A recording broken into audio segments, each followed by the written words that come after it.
Aunty, ಯಾಕಾಗ್ ನೋಡ್ತಾ ಇದ್ದೀರಾ?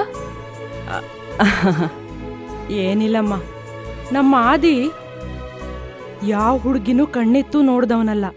ಹುಡುಗಿರಿದ್ದಲ್ಲಿಗೆ ಹೋಗ್ತಾನೂ ಇರಲಿಲ್ಲ. ಮದ್ವೆನೇ ಬೇಡ ಅಂತ ಪೂಜೆ ತಪಸ್ಸು ಮಾಡ್ಕೊಂಡಿದ್ದವನ್ನ ಊರ್ವಶಿ ರಂಬೆ ಥರ ಬಂದು ಅವನ್ ತಪಸ್ನ ಭಂಗ ಮಾಡಿ ಸಂಸಾರಿ ಮಾಡ್ತಿದ್ಯಾ ನೋಡು.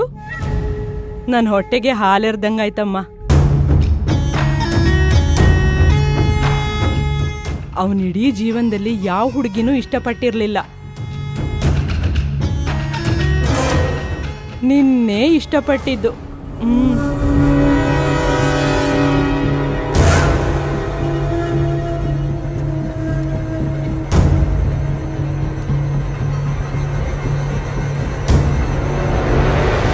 ಅಯ್ಯೋ, ನಾನೇ ಮಾತಾಡ್ತಾ ಇದ್ದೀನಿ, ನೀನು ಏನಾದ್ರೂ ಮಾತಾಡಮ್ಮ. ನಿನಗ್ ಮನೆ ಇಷ್ಟ ಆಯ್ತಾ? ಹಾ, ಮನೇನೂ ಇಷ್ಟ ಆಯ್ತು, ನೀವು ಇಷ್ಟ ಆದ್ರಿ. ಅಷ್ಟು ಸಾಕು. ಆದಷ್ಟು ಬೇಗ ನನ್ನ ಮಗನ ಕೈಯಿಂದ ತಾಳಿ ಕಟ್ಟಿಸ್ಕೊಂಡು ನಮ್ಮ ಮನೆಗೆ ಸೊಸೆಯಾಗಿ ಬಂದ್ಬಿಡು. ಅದೆಷ್ಟೋ ವರ್ಷಗಳಿಂದ ನಿನಗೆ ಸಿಗದೆ ಇರೋ ತಂದೆ ತಾಯಿ ಪ್ರೀತಿನ ನಾನು ಕೊಡ್ತೀನಿ.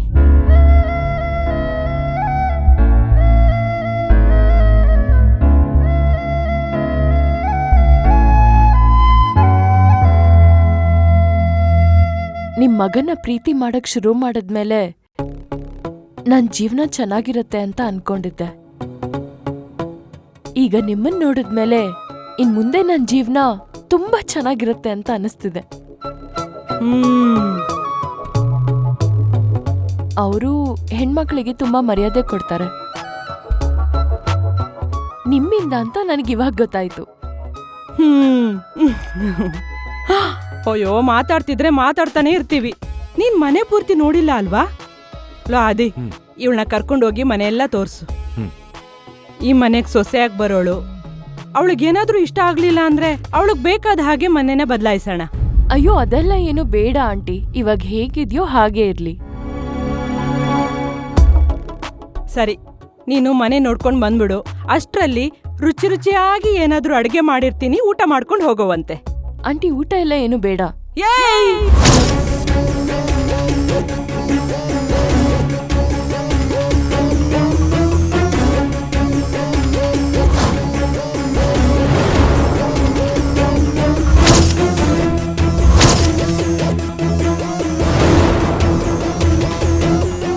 ನಾನ್ ಹೇಳ್ದ ಹಾಗೆ ಕೇಳ್ಬೇಕು.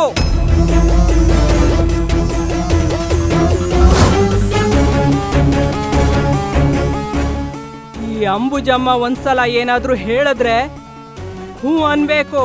ಹೂ ಹೂ ಅನ್ನೋ ಮಾತೇ ಇಲ್ಲ. ಅರ್ಥ ಆಯ್ತಾ?